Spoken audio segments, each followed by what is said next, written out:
वंदे अहं श्रीगुरु श्रीयुतपदकमलं श्रीगुरून् वैष्णवांश्च श्रीरूपं साग्रजातं सहगण रघुनाथान्वितं तं सजीवं साद्वैतं सावधूतं परिजनसहितं कृष्णचैतन्यदेवं श्रीराधाकृष्णपादान् सहगण ललिता श्रीविशाखान्वितंश्च नमो विष्णुपादाय भगवते प्रियात्मने भक्ति केवल पृष्ठाय गुरुवर्गनुगामिने भक्ति सुंदर सन्यासी नामिने भक्ति रूपिणे गौड़ीय शास्त्र गौरांग ख्याति प्रकाश कीर्तये। जय यशोदानंदन कृष्ण गोपाल गोविंद जय यशोदानंदन कृष्ण गोपाल गोविंद जय मदन मोहन हरे अनंत मुकुंद अच्युत माधव राम वृंदावन चंद्र जय यशोदानंदन कृष्ण गोपाल गोविंद जय मुरली वदन श्याम गोपीजनानंद यशोदानंदन कृष्ण गोपाल गोविंद। श्रीकृष्ण हच्छेन समस्त अवतारेर उत्स।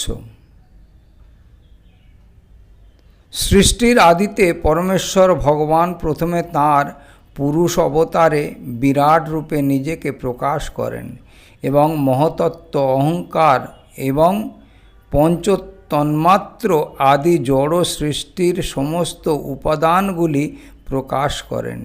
এইভাবে जड़ जगत के सृष्टि करार जन्य तिनि प्रथमे 16टी तत्व सृष्टि करें। परमेश्वर भगवान श्रीकृष्ण तार पूर्ण अंश विस्तार करे এই जड़ जगतेर प्रतिपालन करें। এই पुरुष अवतार সেই तत्वकेই विश्लेषण करे। परमेश्वर भगवान वासुदेव बा श्रीकृष्ण जिनि वसुदेवेर पुत्र अथवा नंद महाराजेर पुत्र बोले प्रसिद्ध तिनि सर्व ऐश्वर्ये पूर्ण समग्र ऐश्वर्य समग्र यश समग्र वीर्य समग्र श्री समग्र ज्ञान एवं समग्र वैराग्य तार मध्य परिपूर्ण रूपे विराजमान। तार ऐश्वर्येर एकटी अंश निर्विशेष ब्रह्मरूपे प्रकाशित एवं अपर एकटी अंश परमात्मा रूपे प्रकाशित। परमेश्वर भगवान श्रीकृष्णेर सेई पुरुष रूप होच्छे आदि परमात्मा।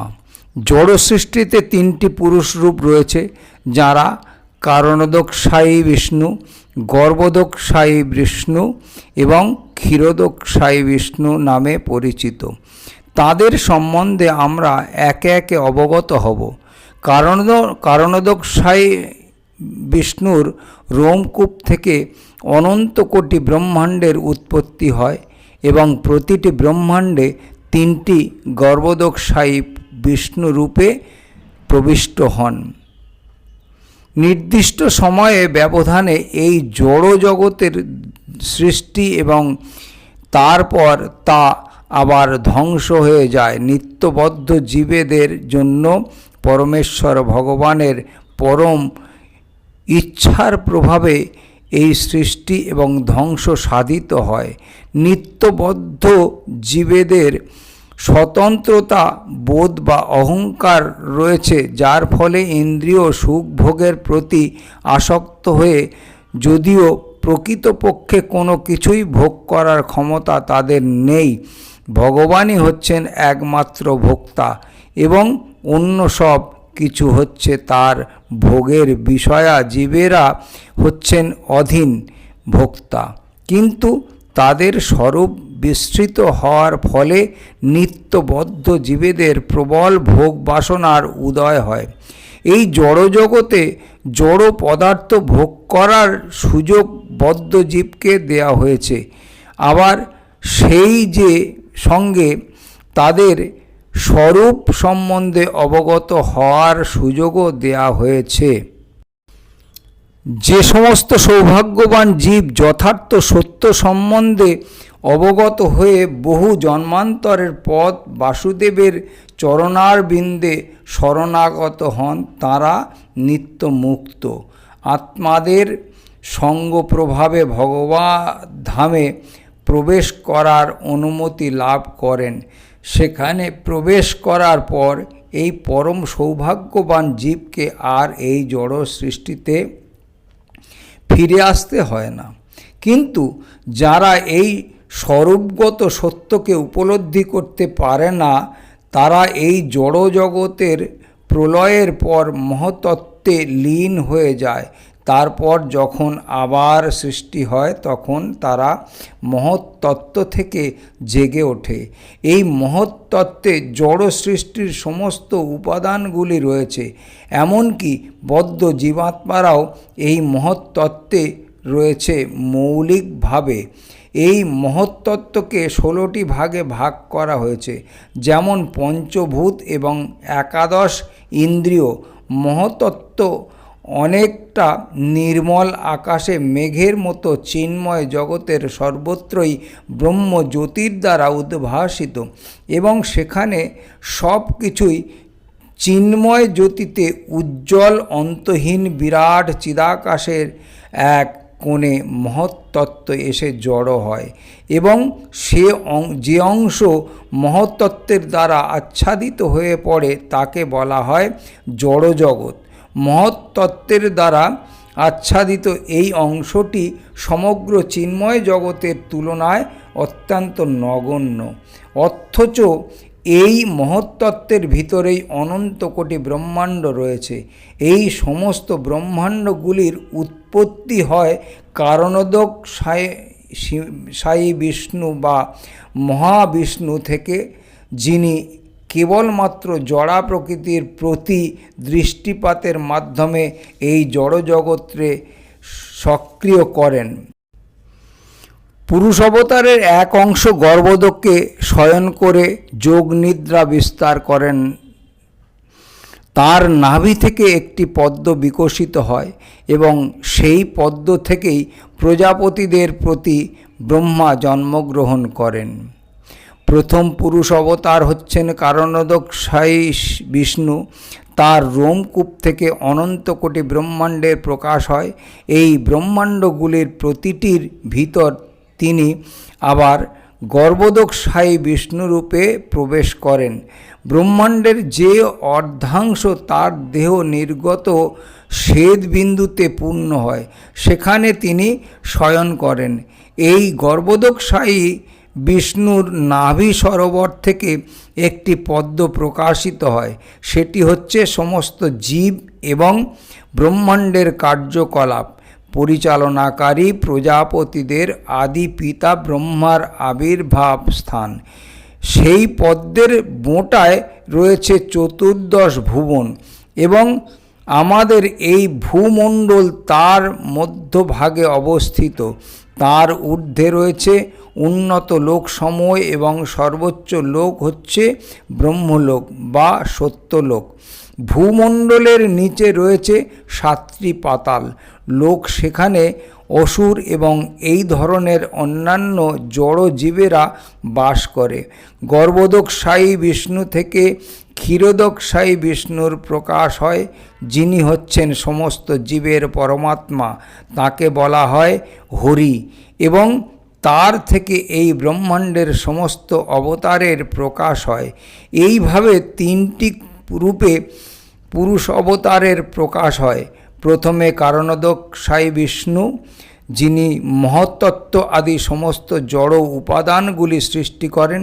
দ্বিতীয় হচ্ছেন গর্ভোদক সাই বিষ্ণু, যিনি প্রতিটি ব্রহ্মাণ্ডে প্রবেশ করেন এবং তৃতীয় হচ্ছেন ক্ষীরোদক সাই বিষ্ণু। যিনি সজীব অথবা নির্জীব সমস্ত জড় বস্তুরই পরমাত্মা, যিনি পরমেশ্বর ভগবানের এই রূপগুলি সম্বন্ধে অবগত, তিনি ভগবানকে যথাযথভাবে জানেন এবং এইভাবে ভগবান সম্বন্ধে অবগত হয়ে জীব জন্ম মৃত্যু জরা ব্যাধি সমন্বিত জড় জগতের বন্ধন থেকে মুক্ত হন। সে কথা ভগবদ্গীতায় প্রতিপন্ন হয়েছে। এই শ্লোকে মহাবিষ্ণু তত্ত্ব সংক্ষেপে বিশ্লেষণ করা হয়েছে। মহাবিষ্ণু তাঁর স্বতন্ত্র ইচ্ছার প্রভাবে চিদাকাশের এক অংশে শয়ন করেন।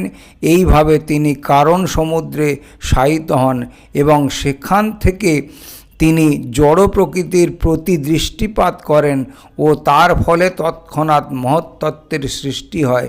এইভাবে ভগবানের শক্তির দ্বারা সঞ্চালিত হয়ে জড়া প্রকৃতির তৎক্ষণাৎ অনন্ত কোটি ব্রহ্মাণ্ড সৃষ্টি করে, ঠিক যেমন একটি বৃক্ষ অসংখ্য সুপক্ক ফলের দ্বারা শোভিত হয়, মালি মাটিতে গাছের বীজ বপন করে এবং যথাসময়ে গাছটি বর্ধিত হয়ে ফুলে ফলে শোভিত হয়। কারণ ব্যতীত কোনো কিছুই কার্যকরী হয় না। তাই এই সমুদ্রটির নাম কারণ সমুদ্র দেয়া হয়েছে। এই কারণ সমুদ্র থেকে সমস্ত ব্রহ্মাণ্ড উদ্ভূত হয়েছে। মূর্খের মতো নাস্তিকদের সৃষ্টিতত্ত্ব বিশ্বাস করা উচিত নয়। এই নাস্তিকদের সম্বন্ধে শ্রীমদ্ ভগবদ্গীতায় বর্ণনা করা হয়েছে। তারা বিশ্বাস করে না যে কোনো সৃষ্টিকর্তা রয়েছে, অথচ সৃষ্টিতত্ত্ব বিশ্লেষণ করে কোনো যথার্থ যুক্তিও তারা উপস্থাপিত করতে পারে না। যেমন পুরুষের সংযোগ ব্যতীত রেখে কোনো স্ত্রী সন্তান উৎপাদন করতে পারে না, ঠিক তেমনি ভগবানের শক্তি ছাড়া ও জড়া প্রকৃতির কোনো কিছুই সৃষ্টি করার ক্ষমতা নেই। পুরুষ গর্ভ সঞ্চার করে এবং প্রকৃতি প্রসব করে। ছাগলের গলায় গলস্তন দেখতে যদিও স্তনের মতো, কিন্তু তা থেকে যেমন কখনো দুধ পাওয়া যায় না, তেমনি জড়জ পদার্থ থেকে কোনো কিছুই সৃষ্টি হতে পারে না। আমাদের অবশ্যই পুরুষের শক্তিকে বিশ্বাস করতে হবে, যিনি প্রকৃতির গর্ভে বীজ সঞ্চার করেন। ভগবান যখন যোগনিদ্রায় শায়িত হলেন, তখন জড়া প্রকৃতি অসংখ্য ব্রহ্মাণ্ড সৃষ্টি করলেন। তারপর প্রতিটি ব্রহ্মাণ্ডে ভগবান গর্ভোদকশায়ী বিষ্ণুরূপে শায়িত হলেন। এইভাবে ভগবানের ইচ্ছার প্রভাবে বিভিন্ন গ্রহ নক্ষত্র এবং উপাদান তৎক্ষণাৎ সৃষ্টি হল। ভগবান অনন্ত শক্তির অধীশ্বর, তাই যদিও তার করণীয় কিছুই নেই, তবুও তিনি তার ইচ্ছা অনুসারে নিখুঁত পরিকল্পনা সহকারে সব কিছুই করতে পারেন। ভগবানের সমান বা ভগবানের থেকে মহৎ কেউ নেই। সৃষ্টি হচ্ছে বেদের সিদ্ধান্ত। যস্য সংস্থানৈ কল্পিত লোক বিস্তর তদ্বৈ ভগবত রূপং বিশুদ্ধং সত্যমর্জিতম। অনুবাদ হচ্ছে, সমগ্র বিশ্ব ব্রহ্মাণ্ড পুরুষের বিরাট শরীরে অবস্থিত, কিন্তু তার সৃষ্ট এই জড় উপাদানের সঙ্গে তার কোনো সম্বন্ধ নেই। তার শরীর পরম উৎকর্ষ সহকারে পরা প্রকৃতিতে অবস্থিত। পরমেশ্বর ভগবানের বিরাট রূপ অথবা বিশ্বরূপের ধারণা নির্দিষ্ট হয়েছে বিশেষ করে কনিষ্ঠ অধিকারী ভক্তদের জন্য, যাদের পক্ষে ভগবানের দিব্য স্বরূপ হৃদয়ঙ্গম করা অত্যন্ত কঠিন। তারা মনে করে যে রূপ মানে হচ্ছে প্রাকৃত জগতের কোনো বস্তু। তাই প্রারম্ভিক স্তরে অদ্বয় তত্ত্ব সম্বন্ধে একটি বিপরীত ধারণার প্রয়োজন হয়ে পড়ে, যাতে তারা ভগবানের শক্তি বিস্তারের ধ্যানে মনকে নিবদ্ধ করতে পারে। পূর্বেই বলা হয়েছে যে ভগবান মহত্তত্ত্ব রূপে তার শক্তি বিস্তার করেন, যা হচ্ছে সমস্ত জড় উপাদানের বাধার এক দিক দিয়ে বিচার করলে স্বয়ং ভগবান এবং তার শক্তি একই, কিন্তু তা সত্ত্বেও মহত্তত্ত্ব ভগবান থেকে ভিন্ন।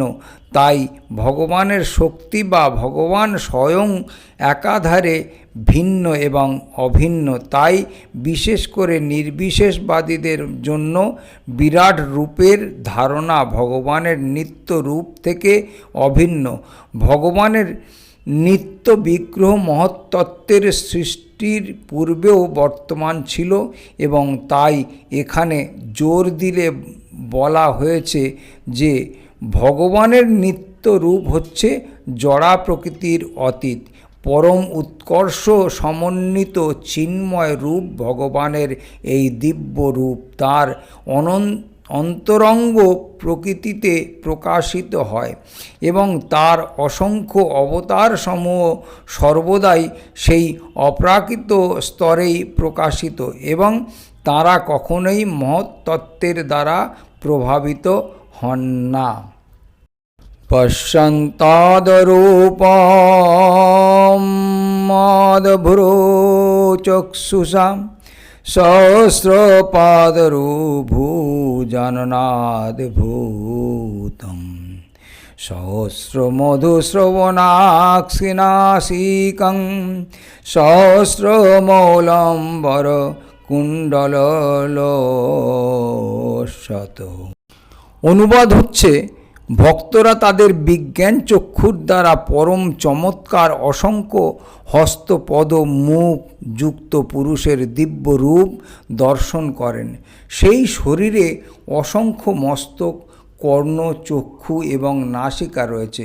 সেগুলি অসংখ্য মুকুট, উজ্জ্বল কুণ্ডল এবং মালিকার দ্বারা শোভিত।